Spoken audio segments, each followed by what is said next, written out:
processus, ça va être d'abord de lire le texte, de m'imprégner d'une musicalité, d'une atmosphère. C'est des émotions, des sensations, des impressions qui vont me porter dans mon dessin, des sensations assez physiques. Mes personnages sont souvent en mouvement. On perçoit que c'est un instantané d'une action.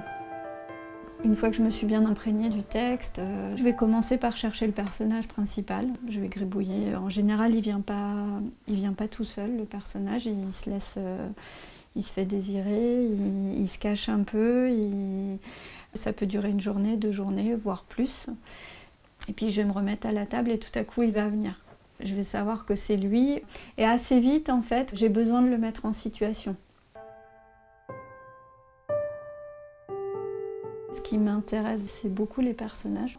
J'ai un peu du mal avec le dessin d'architecture, d'intérieur. Ça me parle plus de travailler la nature. Parce que la nature, elle n'est pas rectiligne, elle est forcément imparfaite. Donc j'essaye toujours de biaiser. Chaque livre, pour moi, est une sorte de terrain d'expérimentation. J'apprécie de me glisser à chaque fois dans une nouvelle expérience, dans un nouveau texte, avec des nouveaux personnages, des nouvelles contraintes de format, de sujet.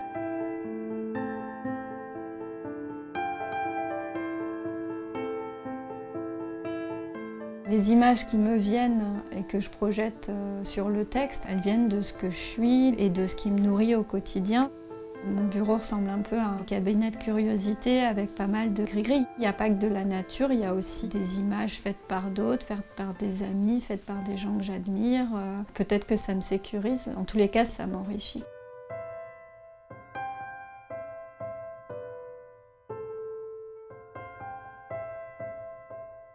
Quand je reçois un texte, j'ai l'impression que c'est un scénario de film et que moi je ne fais que des cuts en fait et des arrêts sur image.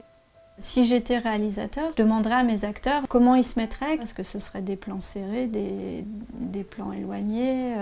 Qu'est-ce qui serait plus intéressant pour cette émotion qu'on doit véhiculer, pour la dramaturgie de l'histoire? C'est pas forcément des choses qui sont précisées par le texte, c'est à moi de me faire mon petit scénario. Et c'est ça aussi qui est super intéressant, c'est d'avoir cette part de créativité par rapport au texte. Et je pense que ça apporte quelque chose d'ailleurs aux histoires. Je travaille beaucoup à la fois en traditionnel, donc avec mes croquis, mais très vite, en fait, je compose mon image à l'ordinateur. Je vais agrandir des personnages, les faire passer en premier plan, en arrière-plan. Je vais jouer comme ça avec les cadrages. Et l'ordinateur me permet de trouver aussi des choses auxquelles j'ai pas pensé. J'ai des stocks de matières que j'ai scannées, ça peut être des imprimés, des matières de papier, de tissu, et je vais les importer.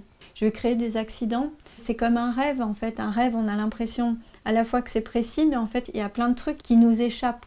Et ben moi mes images c'est un petit peu ça. J'ai l'impression qu'elles sont précises et quand j'ai envie de les décrire, elles le sont pas tant que ça.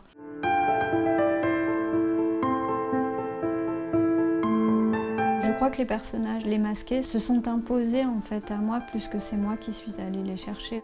C'est le besoin d'exprimer des choses différentes, sans les contraintes peut-être de l'édition jeunesse, du cadre du texte. Et il représentait plein de choses. Pour moi, le masque, c'est le carnaval, c'est le cirque, c'est la société, c'est des jeux de rôle aussi. Je ne suis pas non plus une fondue de dessiner des animaux, quels qu'ils soient, mais il y avait ce côté masqué qui m'a semblé une évidence. J'ai pas très envie de les enlever pour l'instant, ces masques en fait. Je crois que c'est peut-être des protections, c'est peut-être des choses que j'ai envie de dire mais que je suis pas prête à révéler. J'aimerais explorer encore davantage ces masques, peut-être faire tomber les masques à un moment donné. De les voir en volume, que des gens les portent. J'ai envie de les mettre en scène, de les animer.